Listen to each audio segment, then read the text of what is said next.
Late in the afternoon on Wednesday, February 20th, 1980, Catherine Foster sat on the cold metal bleachers beside her university's soccer fields. The men's team at the University of South Alabama was playing a practice game, and it was very easy for Catherine to pick out her favorite player. He was the very tall and handsome one with dark and curly hair. His name was Tom Jadon, and he'd been Catherine's boyfriend for years, ever since they went to high school together in the small city of Pascagoula, Mississippi. Catherine and Tom were young, both just 18-year-old freshmen, but they were committed to each other. When they were seniors in high school, Tom received a soccer scholarship to the University of South Alabama in Mobile, so Catherine enrolled in the same school just to be near him. Catherine had earned the second highest grades in her entire graduating class, and so she could have gone to college anywhere, but realistically, it did not feel like a sacrifice for her to follow Tom to this school. The University of South Alabama was well known for its physical therapy program, which was Catherine's specialty, and so having her boyfriend there just made college that much better. While Tom and his teammates played soccer, Catherine called out to two young women looking up at the bleachers from the grass below. One was tall and thin, this was Tish O'Sullivan, and the other was shorter and more athletic looking, and her name was Jamie Kellum. And these two were Catherine's best friends, and when they saw Catherine calling to them, they smiled and rushed up to her and sat down on either side of her. And for a moment, all three young women just sat there and watched Tom and the other players out on the soccer field, but then the coach blew the whistle and called all the players to the sidelines. And so suddenly there was not soccer to watch, and so the three friends stopped looking at the field and they just looked to each other and began chatting. Catherine had known Tish since they were in elementary school. They'd gone to the same Catholic church and the same high school in Pascagoula, but Catherine had not met Jamie until her first day of college. She and Tish had been standing in line for registration, and Jamie happened to be in front of them. They got to talking and realized Jamie was also from Pascagoula. She had just gone to a different high school, that's why they didn't know her.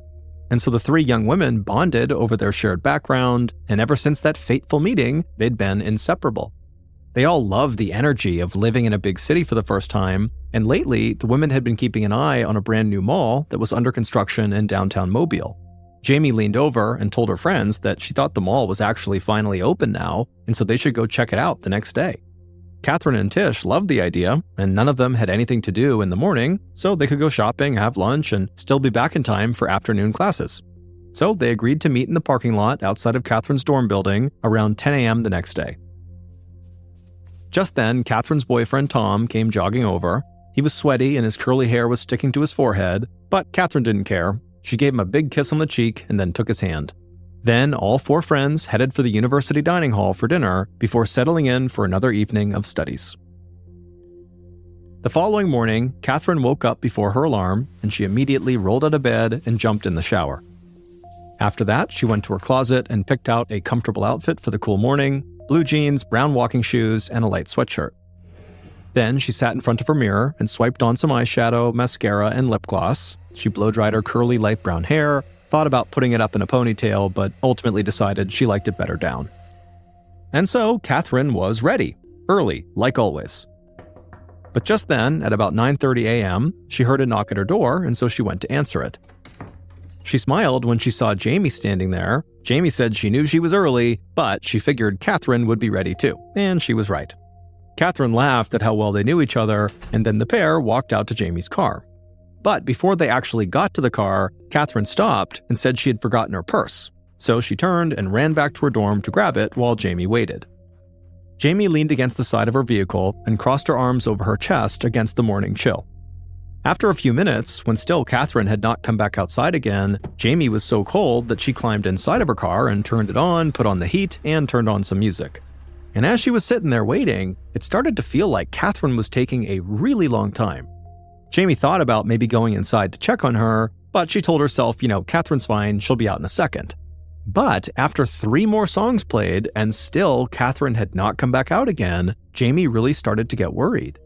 But just then she looked up and noticed Tish walking across the parking lot towards her, and so Jamie rolled down the window and actually yelled to Tish, like, "Hey, come over here." And so Tish, sensing something was wrong, she ran over. And when the two women linked up, Jamie explained that Catherine had apparently lost her purse and gone back inside, but that was like 15 minutes ago and she still had not come back yet. Tish agreed that was weird, and it was not like Catherine to suddenly abandon her friends, And even if Catherine could not find her purse and that was the reason it was taking so long, she would have come back by now to tell them that was what was going on so they wouldn't worry. Also, remember, these were the days before cell phones, so a phone call or text message was just not an option.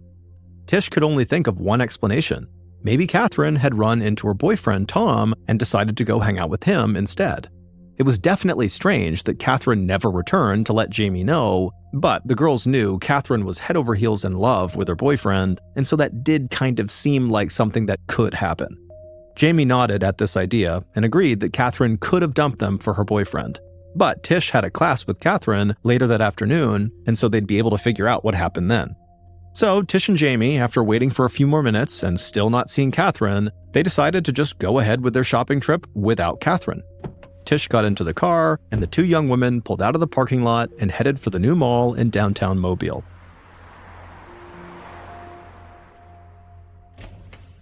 Later that afternoon, Tish burst into the university library. She walked quickly down the rows of books until she found Tom sitting alone at a table with his head in a textbook. Tish sat next to him and tried to keep her voice at a whisper as she asked Tom where on earth Catherine was. But Tom just stared at her and said he didn't know, because he hadn't seen his girlfriend all day. He thought she'd gone shopping with Tish and Jamie that morning, and he assumed that right now she likely just got out of her afternoon class. Tish suddenly felt panicked. She told Tom that Catherine actually didn't go shopping with them that morning because she basically just kind of abandoned them, and she didn't show up to class, and she wasn't in her dorm room now. Nobody had seen her since before 10 a.m., and so now Tish and Jamie were running all around campus looking for her. Tom did look alarmed, but he told Tish there had to be a reasonable explanation here. He closed his textbook and thought for a moment. He said the only thing that could make Catherine miss class would be an emergency, which made him wonder if maybe something had happened with Catherine's family back in Pascagoula. Tom asked Tish if she had called Catherine's parents, and Tish said no, but she would right now. And sure enough, she rushed out of the library and headed towards her dorm room where she could use the phone.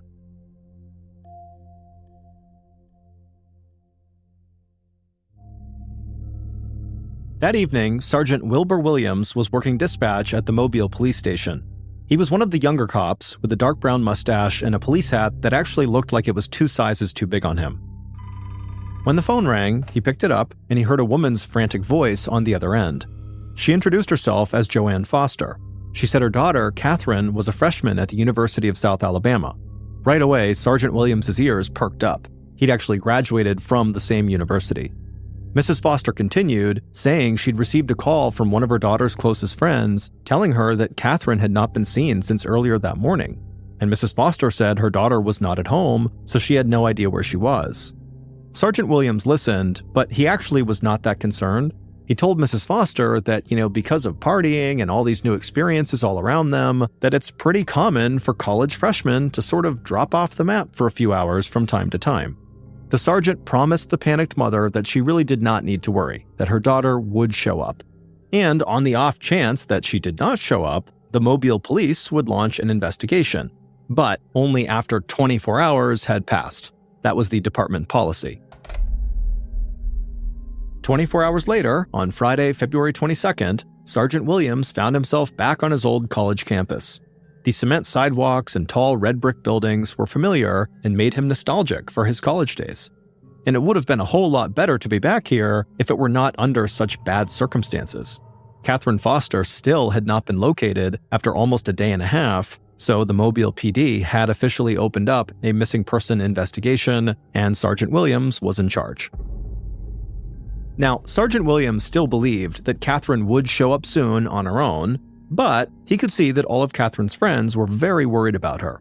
In fact, Tom, Tish, and Jamie were so worried about her that they had all individually contacted campus security about her disappearance. So Sergeant Williams decided he would begin his investigation by speaking with those 3 first. He started with Jamie, but really Jamie didn't know much. She explained how Catherine had left her to go get her purse that Thursday morning, but then never came back. And Jamie said, since then, she's just been looking for Catherine like the rest of her friends. Tish knew even less than Jamie did. All she could say was that Catherine missed her afternoon class on Thursday and was absent from classes that Friday morning, which was apparently really out of character for Catherine. Finally, Sergeant Williams talked to Tom. Tom would say that he and Catherine spoke every single day, and so it was totally unlike her to go this long without speaking to him. Sergeant Williams appreciated the information Jamie, Tish, and Tom provided, but it really wasn't that much.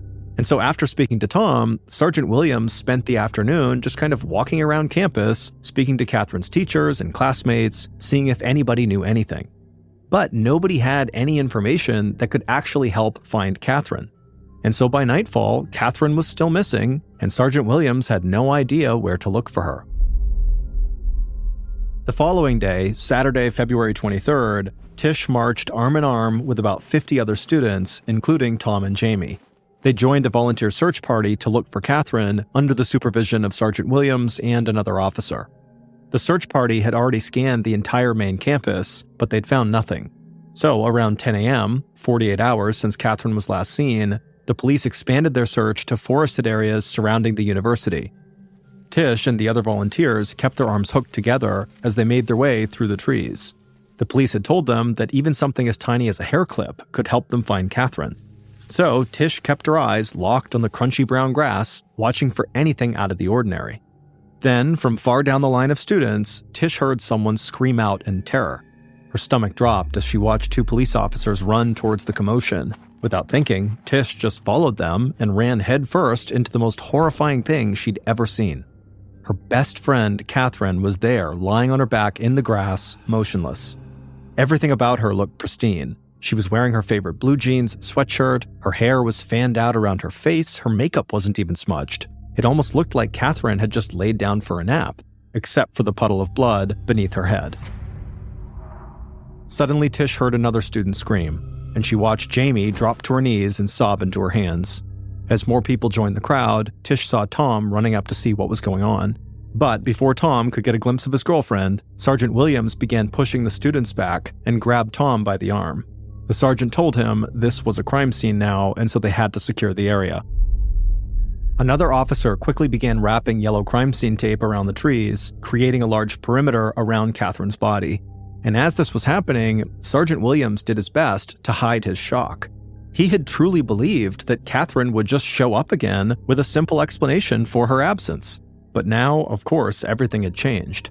A student had been murdered on Sergeant Williams's former college campus, and he felt like it was now his responsibility to solve the case, especially when you consider the fact that he had kind of brushed off Catherine's mom's concerns initially.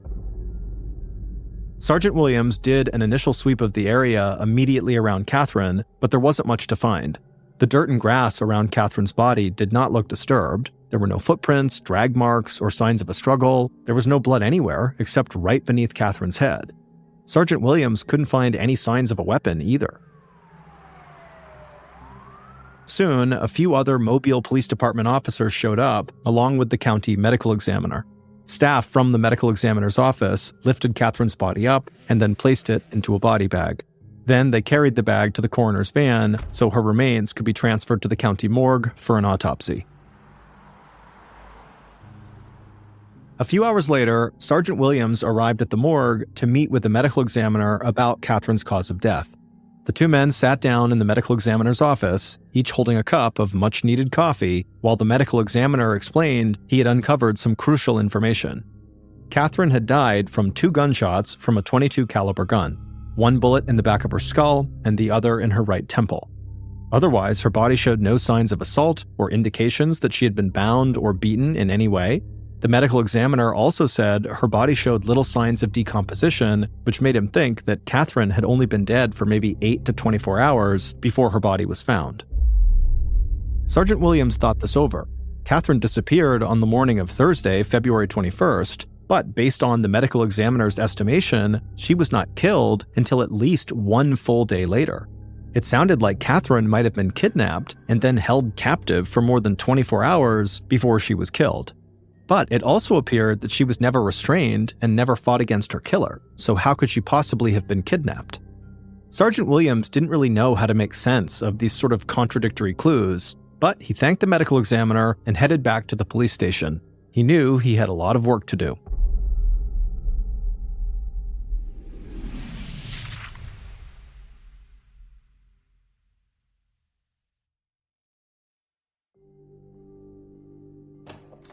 The moment Sergeant Williams walked inside the Mobile police station, another officer stopped him. The officer said they had just received a call from a female student at the University of South Alabama who lived near where the body was found. The student said she'd woken up with an asthma attack at exactly 2:38 a.m. on Saturday, February 23rd. She knew the precise time because she recalled, sitting up and struggling to breathe and just looking over at the clock, and it was right there, 2:38. So at 2:38 a.m., the student had jumped out of bed and opened her window to get some fresh air, and that's when she heard two loud popping sounds. Now, at the time, she had no idea what these noises were, but since obviously hearing the news about Catherine's death, the student wondered if those popping sounds might have been the sounds of the gunshots that killed Catherine. As he listened, Sergeant Williams felt his heartbeat speed up. 2:30 a.m. on Saturday was about 8 hours before Catherine's body was found, and so that lined up perfectly with Catherine's estimated time of death based on the autopsy. And so the student might very well have heard the two gunshots that killed Catherine. Sergeant Williams ran out to his police cruiser and headed right back towards the university. A few minutes later, Sergeant Williams strode across campus with a purpose.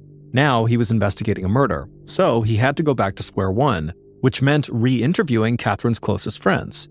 He needed to ask each of them where they were at 2:30 a.m. on Saturday, February 23rd. Now, when he spoke to them, he didn't tell them that that was the time he believed Catherine was killed. He just wanted to know if the teenagers had alibis. Jamie, Tish, and Tom were all extremely emotional over Catherine's death. It was hard for Jamie to even speak, but she did manage to tell Sergeant Williams that on Saturday night, she had been at a sleepover with a friend and a few family members, and Sergeant Williams was able to follow up and confirm that this was true. So Jamie had an alibi. As for Tish and Tom, they didn't really have an alibi. They just said they were in their dorm room sleeping, and they knew there was no way to prove that because there were no cameras or other monitoring systems in their dorm buildings. But they both swore they didn't go anywhere besides their dorm that night. Sergeant Williams thought Tish sounded like she was telling the truth, though he wasn't quite sure about Tom. There was just something in the sergeant's gut that made him feel suspicious of Catherine's boyfriend. But he didn't have any real evidence against Tom, so he kept his suspicions to himself, for now. After speaking to the three friends, Sergeant Williams began looking at a very different theory as to what happened to Catherine. Maybe she was abducted by a stranger.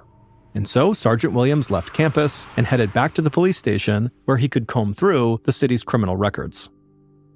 Later on Saturday evening, Sergeant Williams sat at his desk thumbing through a thick stack of papers.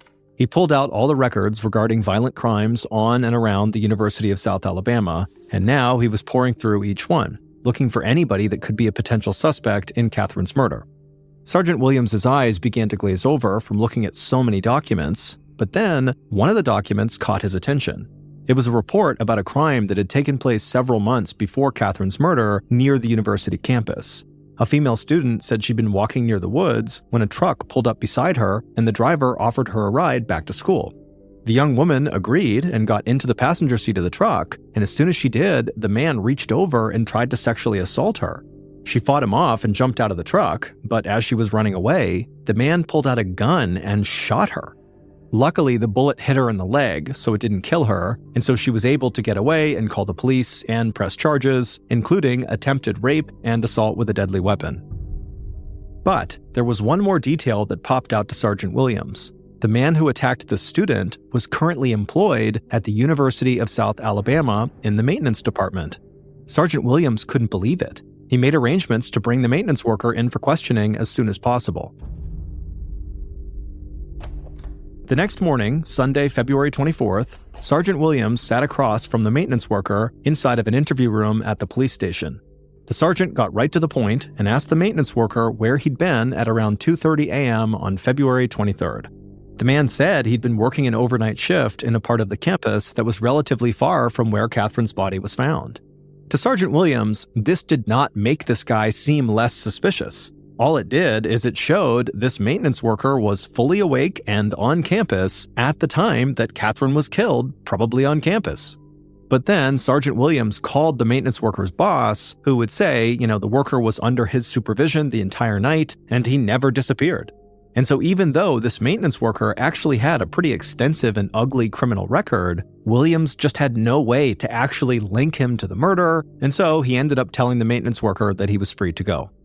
However, the interview was not a total loss, because the conversation got Williams thinking of a new possibility. He remembered the medical examiner saying that Catherine didn't have any defensive wounds that would come from an assault. So he thought maybe she had gone into the woods where she was ultimately killed with a person who she trusted, like somebody who worked at the university, somebody in a position of authority. Sergeant Williams followed this hunch, and later on Sunday, he was back in the police station interview room with his newest people of interest, the 2 University of South Alabama security guards who'd been on duty the night Catherine died. Both men had been patrolling the campus on Saturday night around 2:30 a.m., and they claimed they always spent their entire shifts together when they worked overnight. The sergeant thought it was awfully convenient that each of these officers were able to provide an alibi for the other. For all Williams knew, they could just be covering for each other. But then, the security guard said they did remember something out of the ordinary happening that night. A little past 2:30 a.m., they heard 2 loud popping sounds. At first, they thought maybe the noise was coming from students shooting off fireworks, but they never confirmed that and didn't do any more follow-up, so they said it was possible those sounds could have been gunshots. Sergeant Williams was pleased. Even though these guards clearly had alibis, and so Williams had to let them go, he did now have 2 more witnesses who might have heard the shots that killed Catherine. After the guards were gone, Williams reviewed all the information he'd collected. So far, he had quizzed 6 potential suspects about their whereabouts at the time of Catherine's death, and all of them had a good alibi. And since, for now, he was sort of out of potential other suspects to go investigate, he decided he would just turn his attention towards a new goal.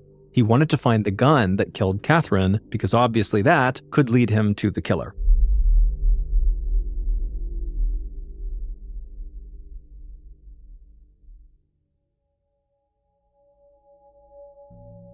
Sergeant Williams and the Mobile Police Department spent the next several days interviewing people and also scouring the campus for the gun. February 28th marked 1 week since Catherine had disappeared and 5 days since her body had been found, and they still had very little evidence to go on. That afternoon, Sergeant Williams stood outside the university library, looking on as another officer stuck his arms into a small duck pond. Sergeant Williams almost wanted to laugh because it seemed so unlikely that a murderer would dump their murder weapon into such a tiny pond. But then, this officer who was reaching into the pond suddenly shouted and held his arm up in the air. Sergeant Williams could see sunlight glinting off the object in the officer's hands. It was a small silver handgun. Sergeant Williams ran up to this officer to look more closely, and he realized the gun was a .22 caliber, just like the gun used to kill Catherine Foster. But Williams's excitement soon turned to disappointment when they sent this gun in for ballistics testing, and it did not match the gun that killed Catherine. The police were back at square one again. Investigators continued looking for leads, but as time went on, the tips dried up and they were not able to make a big breakthrough. So the case went cold, and it stayed that way for the next 3 years. But still, this case haunted Sergeant Williams, who had a habit of cracking back open Catherine's case file at least once a week. So, on February 18th of 1983, the details of Catherine's case were still very fresh in his mind. And that morning, he got a very interesting phone call.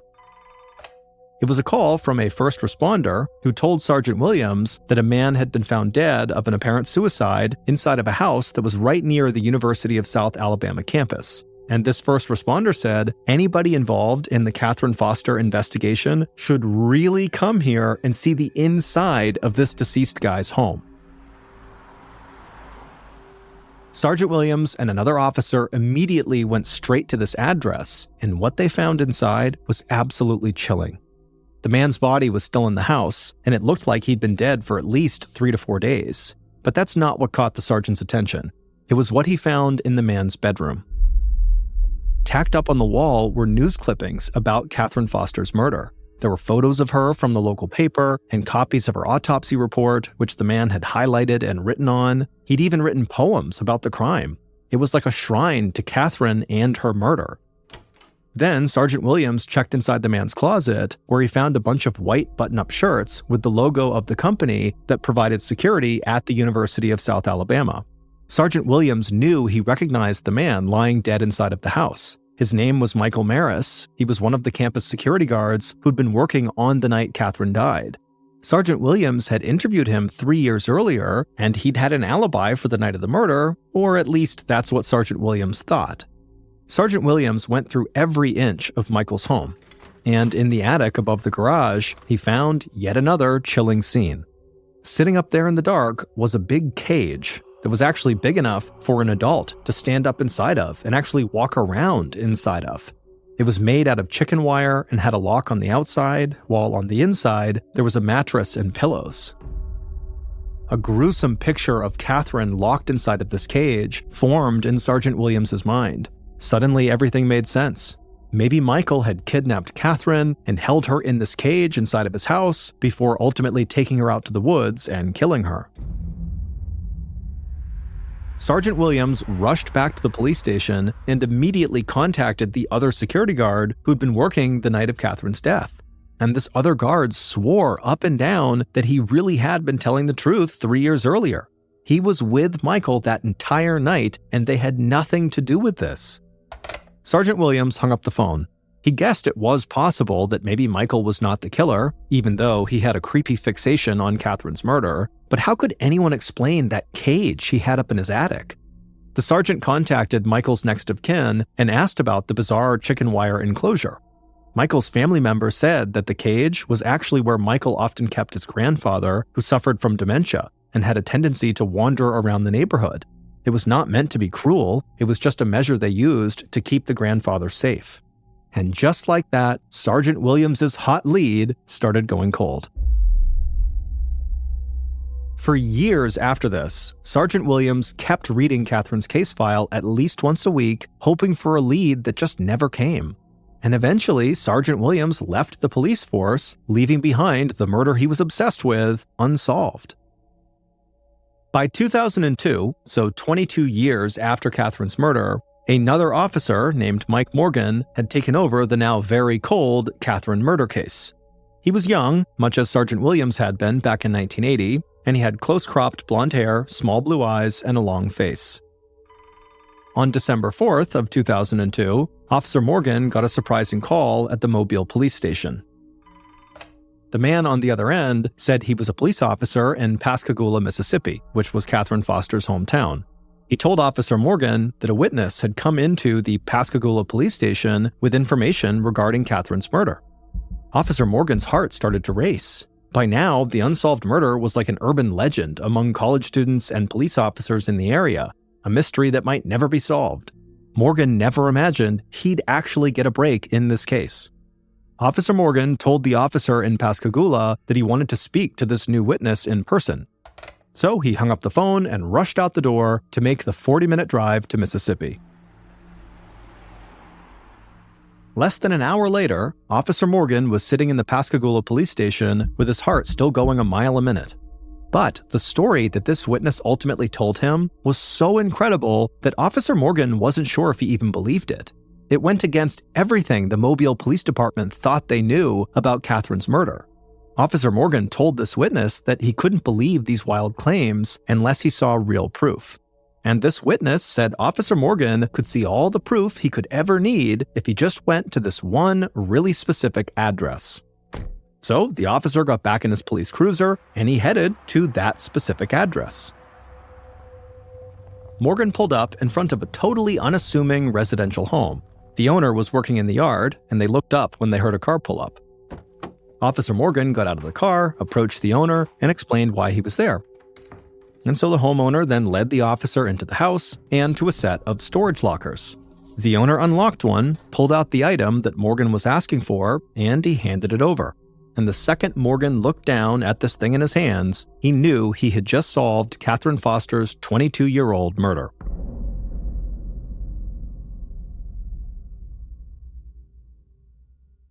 Based on the investigation that was done into this item, here is a reconstruction of what police believe really happened to Catherine Foster on the morning of February 21st, 1980.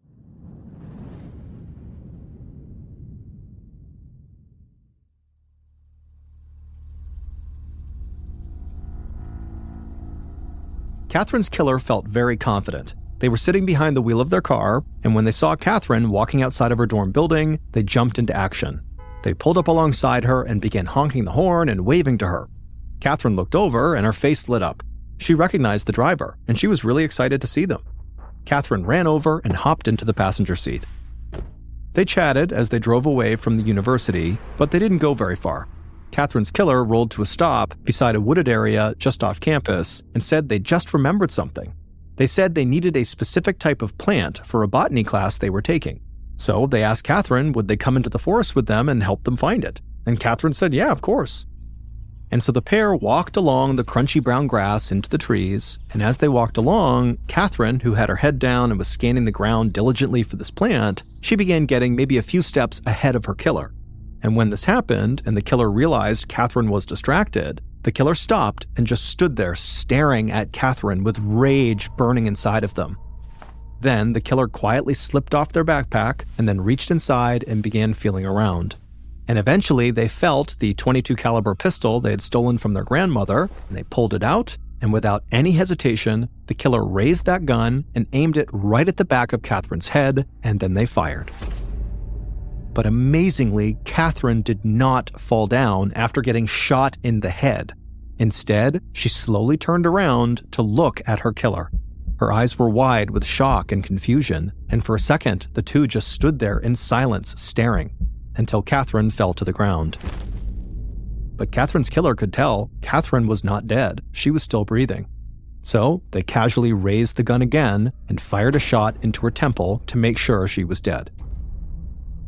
Then the killer got out of the forest as fast as they could, and when they emerged from the trees, they tossed their grandmother's pistol into the nearest dumpster. Then they got back into their car, drove away from the crime scene, and went about their day like everything was perfectly normal. They didn't speak a word about what they had done for the next 22 years. But it would turn out trying to keep this horrible secret inside took a real toll on the killer. They began abusing drugs and alcohol, and eventually, in 2001, they joined an Alcoholics Anonymous group in Pascagoula in the hopes of getting sober. And as part of Alcoholics Anonymous, they began working through the famous 12-step program. Each step is designed to help people get to the root of their alcohol abuse and overcome it. And as part of Step 8, Catherine's killer was instructed to make a list of everyone they had ever wronged, and Catherine's name was right at the top of that list. But the killer ran into a problem. Step 9 was about making amends to these people they had wronged. But Catherine was obviously dead, and so the killer didn't know how to apologize to someone who was not alive. So Catherine's killer confided in another member of their Alcoholics Anonymous group, explaining exactly what they'd done to Catherine Foster.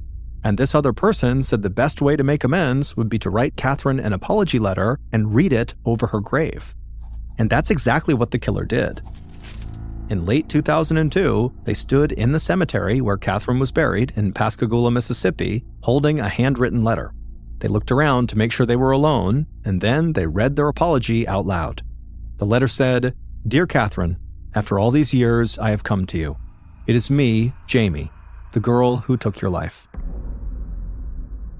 It would turn out one of Catherine's two so-called best friends, Jamie Kellum, was actually her killer. The story about how Catherine had said she needed to go back into her dorm to get her purse and then she went missing, that was all a total lie told by Jamie to cover for herself. Officer Mike Morgan had figured this out through the witness who had come into the Pascagoula police station back in December of 2002. That witness was the Alcoholics Anonymous group member who Jamie had confided in, the one who suggested she write the apology letter. But after hearing about what Jamie had done, the witness just could not bear to keep the secret, and so they told Officer Morgan everything. And then they also told Officer Morgan the specific address of where this letter was currently located, because that was obviously the proof Officer Morgan needed. And this address led Officer Morgan to Jamie's stepfather's house, where apparently Jamie had hidden this letter inside of a locker. And so when Morgan asked the stepfather for the letter, Jamie's stepfather replied, quote, "You mean the letter?" So it sounded an awful lot like the stepfather knew what the note contained.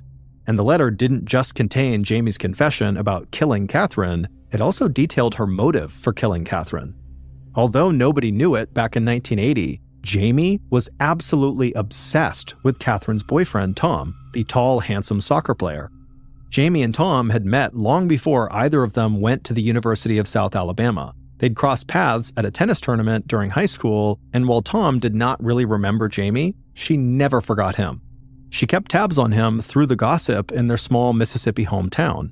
In 1979, she found out Tom was in a serious long-term relationship with Catherine Foster, and that both of them were heading to the University of South Alabama for college. Jamie had received tennis scholarships to multiple schools in the southern United States, but she chose to go to the University of South Alabama, where she did not receive any scholarship money, for the sole purpose of secretly following Tom.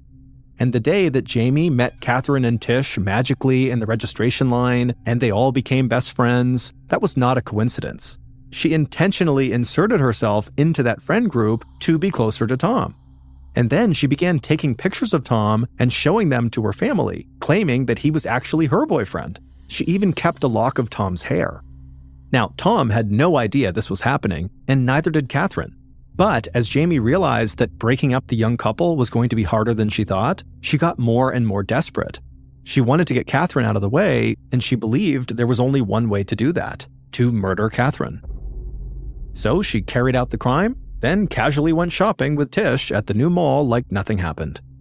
And then Jamie got really lucky because the medical examiner incorrectly estimated the time of Catherine's death at 8 to 24 hours before the body was found, when in reality, Jamie had actually killed Catherine about 48 hours before. And Jamie had a great alibi for that window that the medical examiner had identified. She was with family and friends. And so as a result, police never really suspected Jamie at all.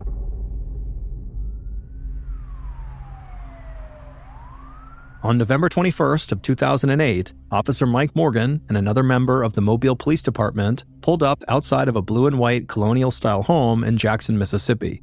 It was a shelter house for people experiencing homelessness, and they knew Jamie had been living there for a while. When police looked into the yard, they saw there was a middle-aged woman with long graying hair just staring back at them. Officer Morgan got out of the car, but before he could even say anything, the woman actually yelled out to them. She said her name was Jamie, and she already knew the police were there to arrest her. Jamie got in the police cruiser without any resistance. Once they got back to the Mobile police station, she immediately confessed to killing Catherine Foster. Jamie would later try to claim she was innocent, but ultimately a jury found her guilty of first-degree murder, and she was sentenced to life in prison. 38-year-old Linda Jensen could not believe how lucky she was. As she and her husband Charlie looked down at the beautiful face of their brand new baby daughter, Linda could not stop smiling. And when Charlie leaned down and gave Linda's cheek a gentle kiss and told her how much he loved her, Linda felt like her heart might burst with happiness. For both Linda and Charlie, this moment and this new addition to their family was something neither of them could have imagined when they first met almost 27 years earlier. That's when Linda, age 8, had gone on a summer vacation with her family to Spicer, Minnesota, where they stayed in a lakefront cabin that had been owned by one of Charlie's relatives. Charlie, who had been 12 at the time, had spent most of his time at the lake playing with Linda's two brothers. But as summers went by and Linda and Charlie both grew out of their awkward teenage years, the childhood friends had eventually become childhood sweethearts. And after Charlie came back home to Minnesota after serving in the U.S. Army as a combat soldier in Vietnam, everyone in both their families knew that Charlie and Linda would get married. Charlie in his dress military uniform, and Linda looking beautiful and radiant in her white bridal gown. 4 years later, on January 27, 1974, the couple had their first child, a little boy named Andrew. But by the time Andrew was just 4 years old, his parents' marriage had fallen apart. Like a lot of other Vietnam veterans, Charlie had come back from the war with a psychological condition called post-traumatic stress disorder. Symptoms included feelings of irritability and edginess that had been triggered by his combat experience. And over the years, Charlie's drug of choice for treating his PTSD was alcohol. Lots and lots of alcohol. Finally, in 1978, after nearly 7 years of marriage, Linda had filed for divorce. Not because she didn't love Charlie, but because his constant drinking had made their life together impossible.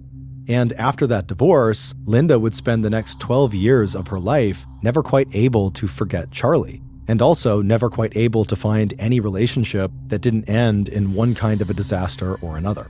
There had been a long-term relationship that had produced another son, a little boy named Joey, but that relationship ended without Linda marrying Joey's father. Not long after that, there had been one more failed marriage, which had taken Linda and Joey first to Colorado and then to California. In both relationships, the breakups had left very bad feelings. Linda's ex-boyfriend and Joey's father had been a partner with anger and substance abuse issues, who refused to pay child support for Joey. Linda's ex-husband, who still lived out in California, had adopted Joey, but he'd never forgiven Linda for not having any children with him. And things had only gotten messier during the divorce proceedings when her ex-husband, John Silliman, was ordered to pay Linda $300 a month in child support for Joey.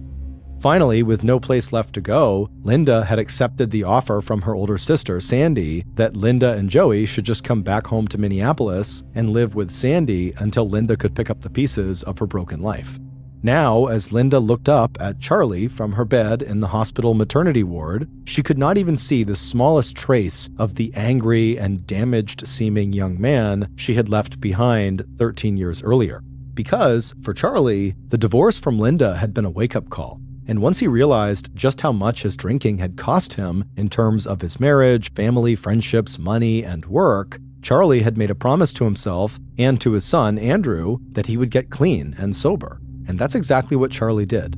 And by the time Linda had returned to Minnesota, settled herself and her 8-year-old Joey into her sister Sandy's cozy little wood-paneled bungalow and started looking for a job, bumping into Charlie again was like meeting up with the man of her dreams. No longer a drinker, Charlie was now a successful carpenter and contractor who had taught those carpentry skills to their son, Andrew. And like Linda, Charlie was unattached, and the same attraction and feeling of friendship that had drawn them together back when they were childhood sweethearts was still very much there. In fact, the hard life experience they both had gained in the years they'd spent apart seemed to make that attraction even stronger and deeper. And before long, Linda was slipping out of the house she shared with her sister a few evenings a week after Joey was in bed, and coming home later in the evening looking like she just won the lottery. Sandy and Linda had always been very close, and Sandy had been the one person Linda had confided in over the course of the last 12 stormy years. And Sandy knew her sister well enough to know that there was only one man who had ever made Linda look that happy, and that man was Charlie Jensen. So it came as no surprise to Sandy when Linda and Charlie had announced that they would be getting married again. And the date they chose for their wedding, April 3rd, 1991, was exactly 20 years to the day that they had gotten married the first time, 20 years earlier. What had been a surprise had been the fact that shortly after moving in with Charlie, Linda had gotten pregnant. And by the time the couple had said "I do" to one another for the second time in their lives, Linda was already 7 months along. And now, 2 months later, on June 12, 1991, Charlie, who was 42 at the time, and Linda, who was 4 days shy of her 39th birthday, were once again brand new parents. And for Linda, the arrival of baby Lisa marked the beginning of the life she had spent the last 12 years looking for. By late February 1992, when baby Lisa was 8 months old, Linda, Charlie, Joey, and Lisa had all settled into a comfortable routine. The roomy 3-bedroom house that Charlie had just finished building 2 summers ago had a deep wooden porch out front that overlooked the yard and driveway and the trees that shaded the house from the sun. It was one of Linda's favorite places, and it also became a gathering spot for Andrew, who now had a son of his own, and for Linda's sister, Sandy, who visited as much as she could to see Linda and the kids. Linda had taken time off from her job working at a local school with disabled children. Charlie had plenty of construction jobs, but he still managed to spend as much time as he could with Linda and their grandson, as well as with Lisa, Joey, and Andrew. And by late summer, Linda had gotten back to her regular exercise routine. In addition to dropping in at the local health club, Linda had also started running again, and it wasn't long before she was a very familiar sight in the nearby neighborhoods that were part of her daily 5-mile loop. And it wasn't just Linda, Charlie, and baby Lisa who were all thriving. Linda's son, Joey, who had been disabled by a severe stroke when he was just 6 weeks old, had also settled happily into his new life in Minnesota. he enjoyed being part of a close and loving family, and he enjoyed his role as big brother. And now that he was about to turn 10 years old, Joey was also looking forward to joining the local Boy Scout troop. It wasn't until the last weekend in February, on Saturday, February 22nd, that Linda had given her sister Sandy the most recent update on the one dark cloud that had drifted into the Jensens' otherwise very sunny life. The sisters were sitting on the sofa in the living room catching up on family news. Linda had talked to the local Boy Scout troop leader about signing Joey up for Boy Scouts. Charlie was working on a construction site all the way out in Maplewood, 50 miles away, and that after a long Minnesota winter, March and spring were finally not too far away. But when the ring of the telephone interrupted their conversation, Sandy immediately noticed the look of strain that flashed across Linda's face. Sandy knew that sometime within the last 2 weeks, Linda had gotten 2 calls from Joey's biological father, Robert Beard. Despite having given up custody of Joey and not paying child support, Robert was now insisting on having longer and more frequent visitation with his 9-year-old son. Linda had left Robert after he had become physically abusive, so Robert's calls and escalating demands had felt very threatening as well as upsetting. But a moment later, Linda's face had relaxed, and she had insisted to Sandy that she, Linda, and Charlie had the situation under control. And by the time Sandy was ready to go, the conversation had veered into memories of the past, and Linda's announcement that Charlie had always been the only man Linda had ever loved. By the time Sandy was hugging Linda goodbye, Linda was joking that the only real problem in her life now were the painful shin splints she had gotten from all of her recent running.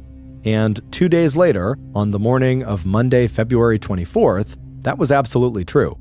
When Linda woke up that morning and took her first few steps across the cold bedroom floor, she winced as the sudden pain flared up along her shin bones. But glancing at her watch, Linda actually welcomed how fast the pain had cleared her mind, because once again, she had managed to oversleep.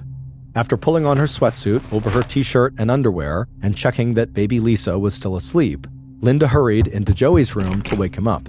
Linda had meant to get out of bed when Charlie had kissed her goodbye and left for work at 6:45 a.m., but the last thing she remembered was hearing Charlie tell her that he'd changed baby Lisa's diaper and that he'd see Linda that evening after he got back from Maplewood. Peeking out the window now, Linda saw that it had snowed the night before, which meant that Andrew's outdoor carpentry job would be canceled and Linda would not be watching her grandson that day. Linda was glad that Charlie's job out in Maplewood was indoors, but she also couldn't help thinking how nice it would have been if today had been a snow day for them too. By 7:45 a.m., baby Lisa was awake and had her morning feeding, and Joey, his breakfast toast still clutched in his hand, was climbing onto the school bus and waving back to Linda and his 8-month-old sister. After watching the bus drive off down County Road 15, Linda turned back to the house and walked on sore legs to the front door. She had told Charlie before he left for work, and before she fell asleep instead of getting up, that her shins hurt too much to go running that day, so her plan for the day was just to hang out with the children and enjoy the view through the sliding glass door that led out onto the front deck. Now standing at baby Lisa's changing table, Linda unwrapped Lisa from her cocoon of blankets, but decided to leave the baby in her pajamas in the playpen while Linda cleaned up the breakfast dishes.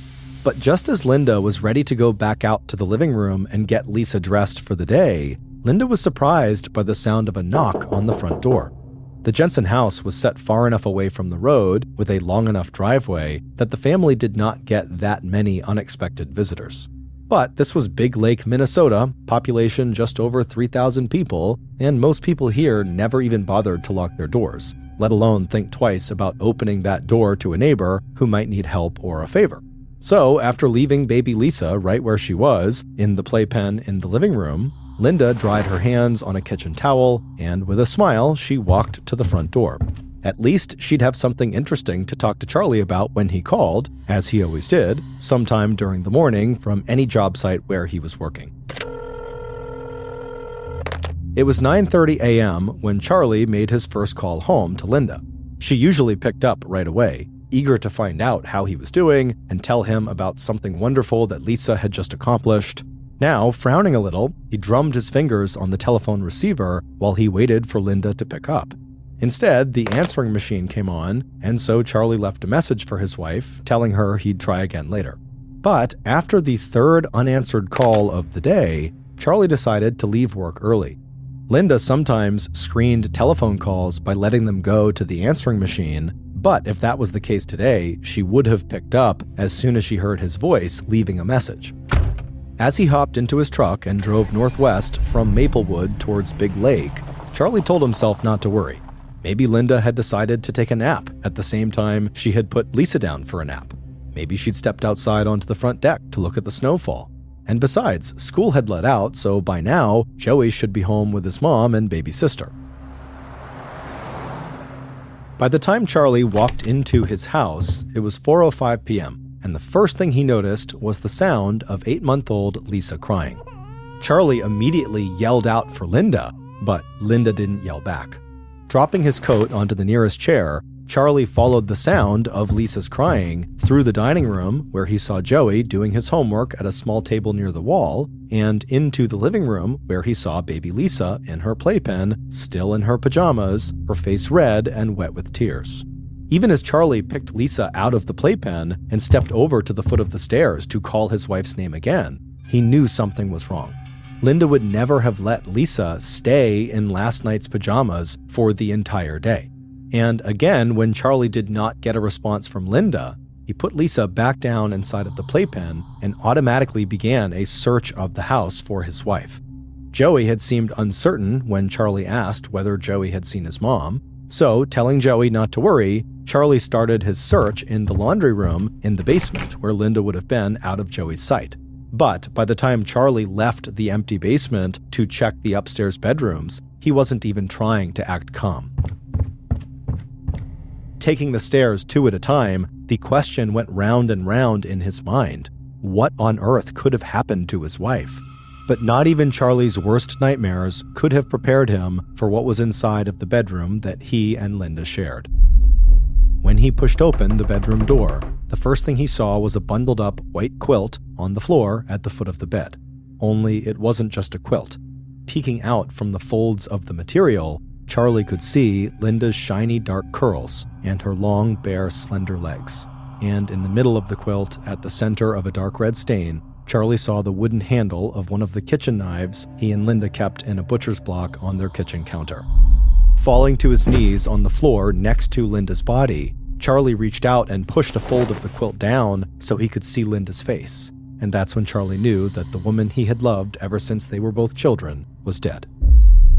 A few minutes later, and the circular drive in front of the Jensen's 2-story house had started filling with emergency medical vehicles and deputies from the Sherburne County Sheriff's Department. Charlie's 911 call had summarized everything the newly widowed husband would be able to tell police about his wife's murder. Quote, "My wife is dead. I just got home and my little boy is here, and I checked in the bedroom and she's been stabbed. I've got 2 kids here. My God, what's happened?" As medics entered the house and confirmed that Linda was dead, deputies from the sheriff's department got busy putting yellow crime scene tape up around the perimeter of the Jensen's house. They also began spreading out into the rural neighborhood to see if anyone in the area might have seen or heard anything unusual that day. Knowing they had a homicide on their hands, the Sherburne Sheriff's Department immediately contacted the Minnesota Bureau of Criminal Apprehension, located 47 miles southeast in the city of St. Paul. Soon, along with state investigators, the Sherburne Sheriff's Department would also get help from law enforcement in Benton and Stearns counties, along with help from the nearby cities of St. Cloud and Elk River. But even before those outside agencies had arrived in Big Lake to help conduct interviews and process the crime scene, investigators with the sheriff's department had already come to some of their own conclusions about the murder.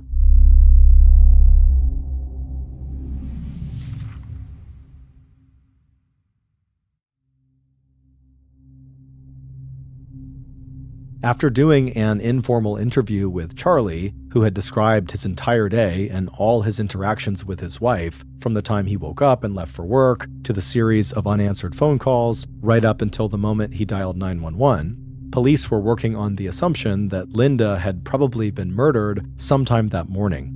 That guess would later be confirmed by the autopsy report on Linda's body, which would further narrow the time of the crime to sometime between 8 and 10 a.m.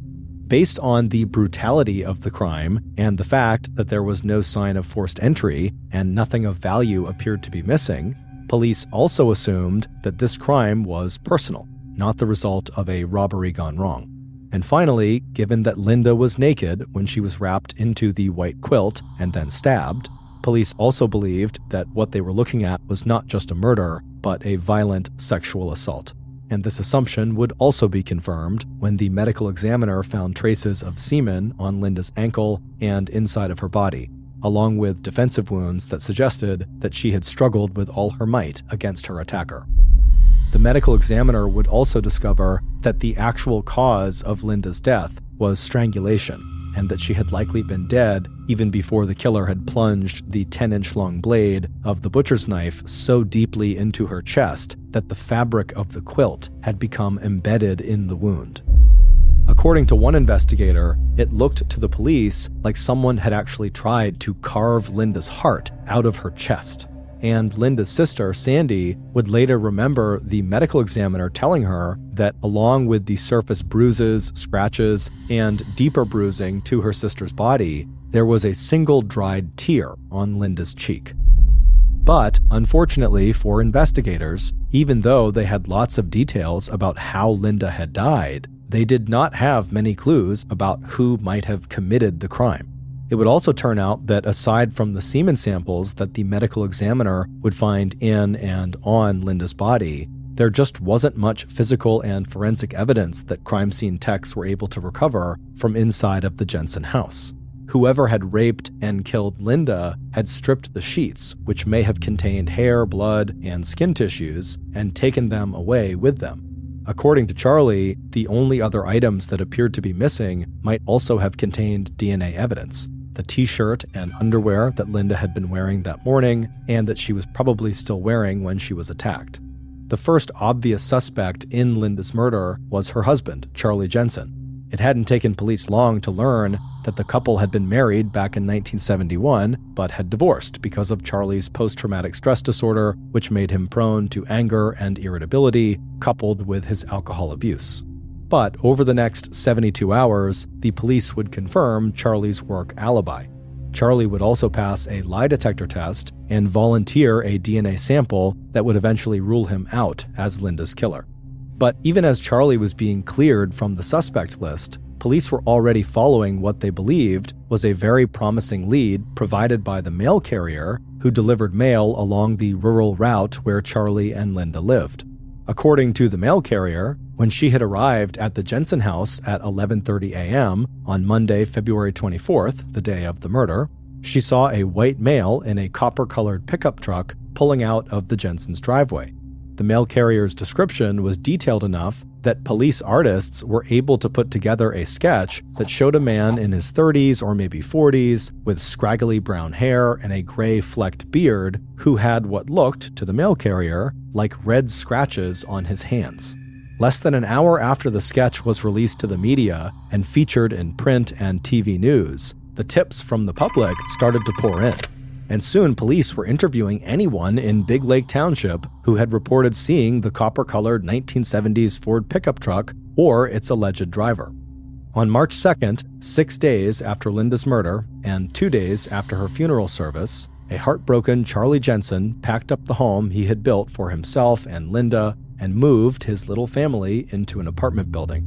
As Charlie would tell his adult son Andrew and Linda's sister Sandy, it was just too hard for Charlie to walk into that bedroom where Linda had been killed. 11 days later, and 17 days after Linda's death, police saw their only solid lead in the Linda Jensen homicide go up in smoke. The mail carrier, who had helped police draw a sketch of a possible suspect she saw driving away from the Jensen's property on the morning of the murder, began to change her story.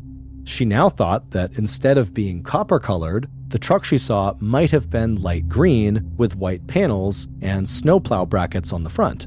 And instead of having a scraggly beard, the driver may have been wearing a coat with a fur-lined collar. Meanwhile, police investigating other men in Linda's life were also running into dead ends. After learning that Joey's biological father, Robert Beard, had been arguing with Linda in the 2 weeks before her death about visitation with Joey, they didn't waste any time bringing Robert in for questioning. Police also knew from conversations with Linda's family that Linda had said that Robert had been physically abusive and had a bad temper as well as substance abuse issues. And at first, Robert Beard looked like he could become the new #1 murder suspect. In conversations with police, he was angry and defensive. He lied to investigators, denying that he had recently spoken with Linda on the phone. His alibi, that he was home alone at the time of the murder, was weak. But Robert also pointed out that since he did not have a car or driver's license, there was no way he could have gotten undetected to Linda's house and killed her. Once Robert lawyered up and refused to give police a DNA sample, the only thing police could do was keep him on the suspect list and move on to the next man in Linda's life, her ex-husband, John Silliman, who lived in California. Although John's alibi, that he was working at a local elementary school on the day of Linda's murder, turned out to be airtight, there was something about John that just made police suspicious. He'd clearly had a volatile relationship with Linda, and he told police that Linda had pressured him into adopting Joey instead of having children of their own. It wasn't until police went through John's financial records with a fine-tooth comb to rule out any murder-for-hire scheme that police crossed John off their list of suspects. By the end of May 1992, 9 weeks after Linda had been found brutally raped and murdered in her own bedroom, the investigation into her death had ground to a halt. Police from 3 different jurisdictions had followed up on more than 1,000 tips. They had interviewed hundreds of friends, coworkers, family members, neighbors, and possible suspects. They had searched but failed to find any trace of the sheets and clothing that had been taken from the Jensen house on the morning of Monday, February 24th. They had also collected and stored more than 80 DNA samples from men who had any connection to Linda. From a trainer at her gym who had once given her a bouquet of flowers, to her ex-lover and husbands, none of them would match the semen sample collected from Linda's body. But while investigators may have quietly and reluctantly shelved the murder book on Linda Jensen, there were 3 people in Linda's life who absolutely refused to let the case go completely cold. At least twice a week for the next 7 years, Linda's older sister, Sandy, called the Sherburne County Sheriff's Department asking if there had been any developments in the case. Charlie also remained in touch with police, and he and Sandy made an appearance together on a popular TV show that featured true crime, hoping that the publicity might result in someone coming forward with new evidence. The third person who would not let the case go was one of its lead investigators. Bruce Anderson had made a promise to the Jensen family that he would not retire from the Sherburne County Sheriff's Department until law enforcement had found the person who had killed Linda Jensen. Like Sandy, Deputy Anderson was convinced that someone out in Big Lake Township held the key to solving this homicide, that someone had information that they might be holding back or that they didn't realize was important. Even after all the leads seemed to dry up, Sandy, Charlie, and Deputy Anderson had one strategy left. They all urged law enforcement and the media to ask again if anyone could remember anything that might turn out to be related to the murder. But it wasn't until the early summer of 2000, more than 8 years after Linda Jensen's murder, that police finally got the tip they needed to break Linda's unsolved homicide case wide open. By then, Bruce Anderson had been elected sheriff of the Sherburne County Sheriff's Department, a position that gave him the authority to call for the creation of a special cold case task force of state and local law enforcement whose job would be to reopen the investigation into Linda's murder. The new round of publicity, along with a $20,000 reward for information leading to the arrest and conviction of Linda's killer, was enough to get people, once again, talking and thinking about the unsolved homicide that had terrified the residents of Big Lake back in 1992. And on a mild day in June of 2000, the Sherburne County Sheriff's Department got a visit from a woman named Angela Hennon. The renewed interest in Linda Jensen's murder and Sandy's pleas through the newspapers for everyone to search their memory for anything that might shed light on her sister's murder had finally struck a chord. and after 8 years, Angela was finally ready to give police the man that she had long suspected of hiding a very dark secret. What police found out when they followed up on Angela's tip would send shockwaves throughout the state of Minnesota. And based on that information, here is a reconstruction of what investigators believe really happened to Linda Jensen on the morning of Monday, February 24th, 1992. The knock on the front door of Charlie and Linda's house was so not expected that Linda almost dropped the plate she was holding into the open dishwasher. But even though she was surprised to have a visitor this early in the morning, it never occurred to Linda not to answer the door, especially since another loud knock might wake up 8-month-old baby Lisa, who had fallen asleep in the playpen in the living room. So, after wiping her hands dry on a kitchen towel and zipping the top of her tracksuit all the way up to her chin, Linda pushed her hair back from her face and walked out to see who was coming to call. Even as she started to peer out one of the front windows, Linda recognized the voice calling to her from outside. A moment later, and Linda's visitor was stamping the snow off his boots before stepping through the open door.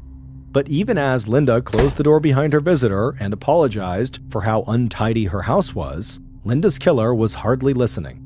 Instead, he was drinking in every detail of Linda's appearance. He had been watching Linda for such a long time. But until now, he had never really been alone with her, never really had a chance to let her know how he felt about her. He wanted to ask her if she was planning to go for a run that day, and he wanted to tell her how much he always looked forward to seeing her jog past the house where he lived with his wife and 4 kids. But before he could even find a way to put his proposal to Linda, he could see that she had stopped smiling and had even taken a few steps backward, and now she was asking him what he was doing there. Because now really wasn't a great time after all for her to have any company. And if this was about Joey, she'd rather talk some other time when Charlie was there too. But before Linda could get any further away from him, the killer reached out his hand and grabbed her arm. And as soon as he did that, he knew it didn't matter how Linda felt about him or what Linda wanted. What mattered was what he wanted. And after a short but violent struggle, the killer had Linda right where he wanted her. Upstairs in the master bedroom, all her clothes stripped off, her dark curly hair spread out on the bed under him, looking just as she looked in all of his fantasies, right down to having his hands wrapped around her slender throat, squeezing as hard as he could until finally she stopped struggling and lay still. Once Linda's killer was finished, he bundled her body inside of a clean white quilt and pushed her down onto the floor at the foot of the bed. Still breathing heavily, the killer straightened his own clothing, then left the bedroom and went down to the kitchen. On the counter, next to a jar of red and white candy canes, he saw the butcher's block with its collection of kitchen knives. Grabbing the wooden handle of the largest knife, Linda's killer hurried back upstairs to the bedroom. Looking down at Linda, lying on her back with the quilt wrapped around her, all he could see of her body was the top of her head, and her slim legs from the knees down, her heels resting lightly on the floorboards. Straddling Linda's midsection, the killer raised the knife and began stabbing at Linda's heart, over and over again, until finally plunging the knife through the center of her rib cage with so much force that it pinned the quilt into Linda's chest. After hauling himself back up onto his feet, the killer turned to the bed and stripped off the sheets and gathered up Linda's torn t-shirt and underwear. Rolling everything into a ball, the killer took one last look around and then left the bedroom, hurried down the steps, picked up his coat from where he had dropped it near the door, and just a few minutes later, Charlie and Linda's neighbor and the leader of the local Boy Scout troop, 28-year-old Kent Jones, was already halfway back to his own house less than half a mile away. In the weeks after Linda's murder, local police would interview Kent Jones after hearing a report that he had seen the copper-colored truck police were looking for driving around Big Lake Township. But during that routine interview, not only did Kent deny knowing Linda Jensen, Kent's wife gave her husband an alibi for the day of Linda's murder. It wasn't until 8 years later that Angela Hennon, who had had an affair with Kent sometime after Linda's death, would tell police that whenever she had brought up the subject of Linda's death, a crime that everyone at the time was talking about, Kent reacted violently. When Angela had asked if Kent had ever met Linda, at first he insisted really aggressively that he had not. But later, Kent brought up the subject himself and told Angela that in fact, he had known Linda. Kent's violent reaction and the way he talked about Linda Jensen had always made Angela wonder, in the very back of her mind, if Kent might have somehow been involved in Linda's death. It would turn out that Angela's suspicions were 100% correct. Not only did Kent Jones know Linda from her inquiries to him about getting Joey signed up for Boy Scouts, he had become obsessed with the beautiful dark-haired woman he'd seen out running several times a week, and he had begun to watch her closely and learn her routines and fantasize about her constantly. When police re-interviewed Kent in June of 2000, Kent's wife contradicted Kent's claim that he had never met Linda. In front of investigators, Deborah Jones reminded Kent that Linda had actually come by their house to pick up a Boy Scout application for her 9-year-old son. Police also discovered that Kent had a criminal record. He had been convicted of insurance fraud, and in 1995, 3 years after Linda's murder, Kent had been convicted of domestic violence. That charge stemmed from an incident in which Kent's wife was hospitalized for 4 days after suffering a stab wound to her stomach and 2 puncture wounds on her forearm. Deborah would later tell police that the stab wound was the result of an accident, that she had slipped and fallen onto the knife, which was resting blade up in the family's open dishwasher. Although Kent refused to voluntarily give up a sample of his DNA, investigators quickly came back with a search warrant that forced him to provide a DNA sample. Less than 1 month later, the DNA analysis came back with a match. Kent Jones's DNA matched the DNA found in the semen that the medical examiner had collected from Linda's body. On July 25, 2000, 8 years and 5 months after Linda Jensen's brutal murder, police arrested Kent Jones for first-degree murder and sexual assault. 17 months after his arrest, on December 8, 2001, and then again at a new trial 5 years later, Kent Jones was found guilty of those charges and sentenced to life in prison. In 2009, 17 years after Linda's murder, Angela Hennon would collect $18,000 in reward money for giving police the tip that led to the arrest and conviction of Kent Jones.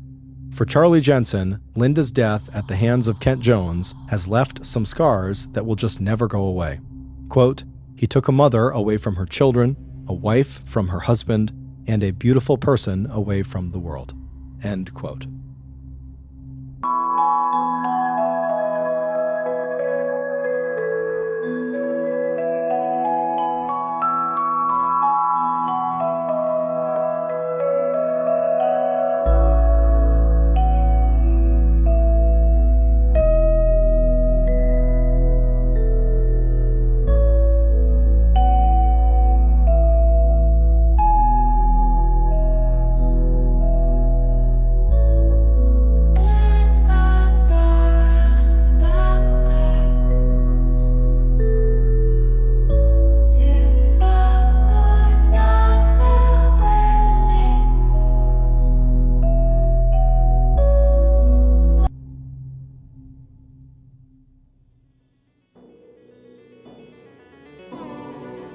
Thank you for listening to the MrBallen podcast. If you got something out of this episode and you haven't done this already, please remove the rubber lip from the Amazon Music follow button's dustpan so they can never quite get everything up when they are sweeping.